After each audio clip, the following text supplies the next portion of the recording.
정치부 김유빈 기자와 여랑여랑 시작하겠습니다. 첫 번째 주제 보겠습니다. 몸 푸는 삼김, 제가 생각하는 삼김 맞습니까?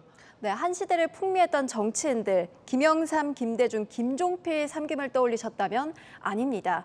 최근 민주당 내 삼김은 바로 김경수, 김동연, 김부겸입니다. 모두 비명계군요. 네, 셋의 공통점은 민주당 대권 잠룡들이고 또 비명계라는 점이죠. 공통점이 하나 더 있다면 최근 행보가 심상치 않다는 점입니다. 복권된 김경수 전 지사, 연말 귀국을 앞두고 있죠. 김동연 경기지사는 친문계 인사들을 경기도로 열심히 영입하고 있습니다. 또 자맹하던 김부겸 전 총리는 9월부터 공개 행보를 예고했고요.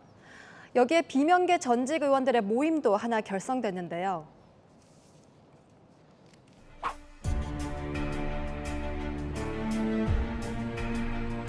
한골 탈퇴하는 과정에서 생기는 진통이라고 생각해 주시고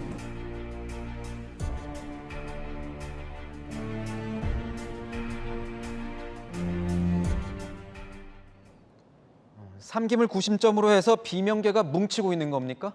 네, 비명계 내에선 당장 눈에 보이는 행보는 없을 거라고 얘기하는데요. 다만 이재명 1급 체제에 대한 견제가 시작됐다, 이렇게 보는 분위기입니다.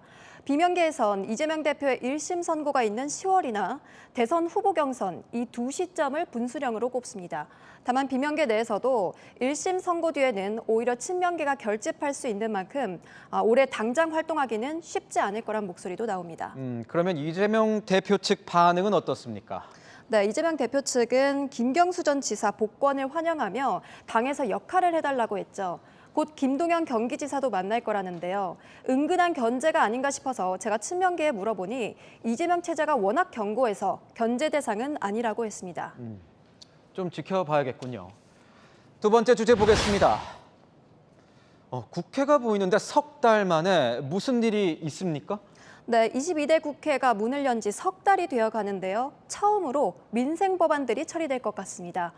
여야가 28일 본회의에서 10여 개의 민생 법안을 처리하자 합의했다고 합니다.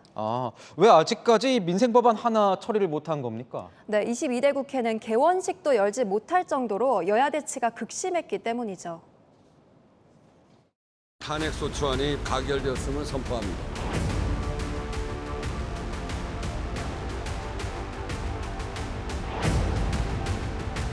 입 다물고 가만히 계세요. 당신도 책임이 있어요.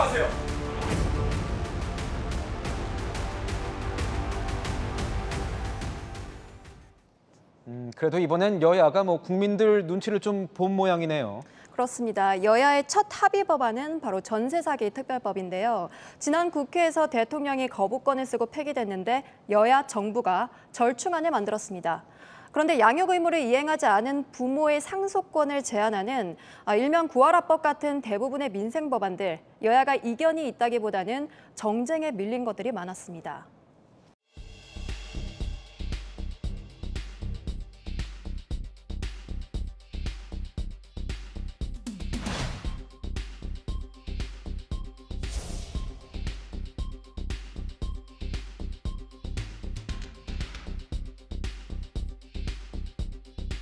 찬회를 선포합니다. 그러면 이제 이 협치가 시작이 되는 겁니까? 네, 최근 여당은 한동훈 대표 체제가, 민주당은 이재명 대표 체제가 본격화됐죠. 당대표들이 새로 왔는데 정쟁만 한다, 민생은 내팽개쳤다, 이런 비판 목소리들이 많으니 여론을 의식한 협치 무드라는 해석도 나옵니다. 최상병 특검법, 김건희 여사 특검법 등 아직 갈등 뇌관들이 많은데요. 모처럼 민생법 처리에 물 것 같은 이만큼 이 분위기 꾸준하면 좋겠습니다. 네, 지금까지 여랑야랑이었습니다.